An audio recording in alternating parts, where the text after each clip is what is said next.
안녕하세요. 법률사무소 정승의 정우승 변호사입니다. 이 코너는 많은 의뢰인들이 요청하시는 상담 내용을 바탕으로 이혼과 형사사건에서 꼭 알아두셔야 할 핵심 법률 포인트를 쉽게 설명드리는 시간입니다. 오늘의 상담 내용은 바로 이혼 시 재산 분할에 관한 문제입니다. 상담 내용을 들어보고 답변을 드리는 시간을 갖도록 하겠습니다.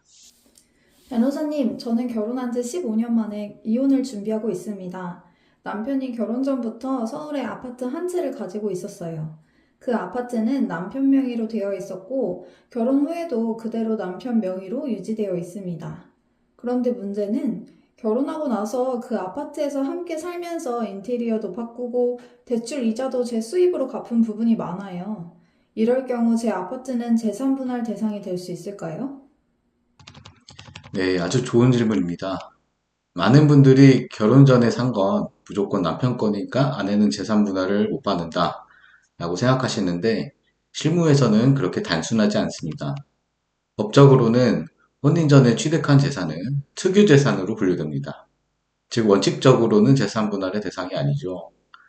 하지만 실무상으로는 혼인 기간 중 그 재산이 유지 관리되거나 가치가 상승한 경우 또는 부부가 공동으로 기여한 흔적이 있다면 분할 대상에 포함되는 경우가 매우 많습니다. 그럼 제 경우에도 남편이 혼인 전에 산 아파트라도 일부 분할을 받을 수 있다는 건가요? 네, 가능합니다. 법원은 혼인 전 취득 재산이라도 혼인 중에 공동생활과 경제활동을 통해 유지 관리되었다면 실질적으로 부부 공동기여가 인정된다고 봅니다. 즉, 혼인 기간이 길수록 배우자가 가정 내에서 경제적 또는 가사노동으로 기여한 정도가 클수록 재산 분할이 인정될 가능성이 높아집니다. 그럼 어떤 점을 증명해야 제가 유리할까요? 네, 가장 중요한 건 기여도입니다. 즉, 혼인 중 그 재산이 유지되거나 가치가 올라가는 과정에서 아내가 얼마나 역할을 했는지를 보여주는 겁니다. 예를 들어 아파트 대출이자 일부를 아내가 납부했다거나 생활비를 전적으로 아내가 부담해서 남편이 그 돈으로 대출을 상환할 수 있었다면 그건 명백한 간접 기여로 인정됩니다. 또한 집안일이나 자녀 양육을 도맡는 경우도 법원은 경제적 기여로 평가합니다. 실제로 대법원 판례에서도 가사노동은 재산 형성에 실질적 기여가 있다라고 명확히 밝힌 바 있습니다. 그럼 반대로 진짜 특유재산으로 인정되는 경우는 어떤 건가요? 네, 마찬가지로 좋은 질문인데요. 이론상 특유재산이라고 하더라도 실무에서는 거의 인정되지 않지만 몇 가지 전형적인 사례가 있습니다. 네, 첫째, 혼인 기간이 매우 짧은 경우입니다. 예를 들어서 결혼한 지 6개월 만에 이혼하는 경우라면 배우자의 기여가 인정되기 어려워서 혼인 전 재산은 분할 대상에서 제외됩니다. 또 둘째로는 이혼 직전 상속이나 증여로 취득한 재산입니다. 부모님에게서 상속받은 부동산이나 증여받은 예금은 배우자의 기여가 전혀 없으므로 원칙적으로는 특유재산으로 인정됩니다. 다만 이 부분에 대해서도 상대방의 기여도가 인정된다면 재산분할 대상이 될 수 있음에 유의하셔야겠습니다. 그럼 결국 혼인 기간이 길고 제가 가정생활에 기여한 흔적이 있다면 혼인 전에 재산도 일정 부분 받을 수 있다는 거네요.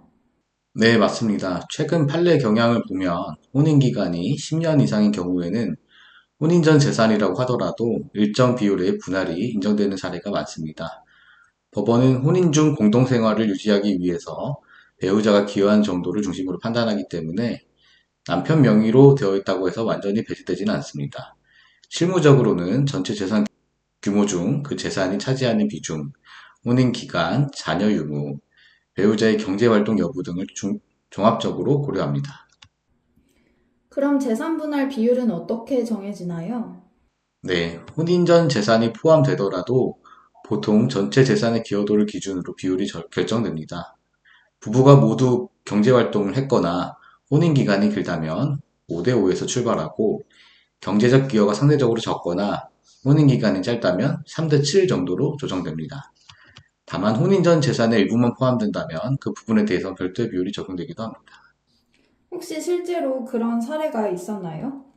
네, 예를 들어 대법원 판결에서는 남편이 혼인 전에 취득한 부동산이었지만 혼인 후 15년간 부부 공동생활 중 유지되고 아내가 생활비 대부분을 부담한 점을 들어 재산분할 대상으로 인정한 바가 있습니다.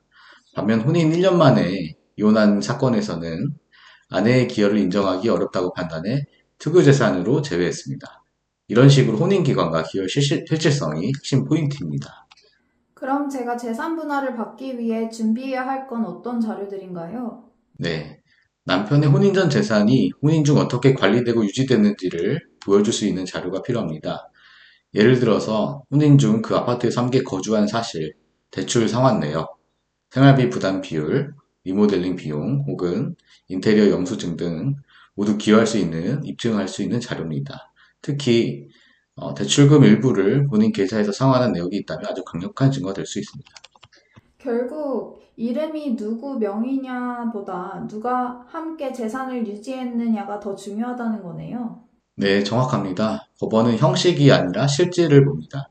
혼인 전 재산이라도 혼인 기간 중 부부의 공동생활 속에서 그 가치가 유지되거나 상승했다면 이는 사실상 부부의 공동 노력의 결과물로 평가되는 것이죠. 그래서 이론상 특유재산이라고 하더라도 실제 재판에서는 인정되기 어렵다고 제가 강조드리는 이유입니다. 네, 정리하자면 혼인 전 취득 재산은 원칙적으로 특유재산이지만 실무에서는 혼인 기간, 기여도, 생활 공동체 유지 정도를 종합해서 대부분 일정 부분 재산 분할 대상으로 봅니다. 반대로 상속 증여 재산이나 단기간 혼인처럼 배우자의 기여가 전혀 없는 경우만이 예외적으로 특유재산으로 인정됩니다. 즉, 결혼 전 누구 명의로 되어 있는지가 중요한 게 아니라 결혼 후에 그 재산을 어떻게 함께 지켜왔는가가 관건입니다. 오늘 사례처럼 혼인 전 재산이라고 포기하지 마시고 기여분 증거를 잘 모아두시면 충분히 분할을 인정받으실 수 있을 겁니다.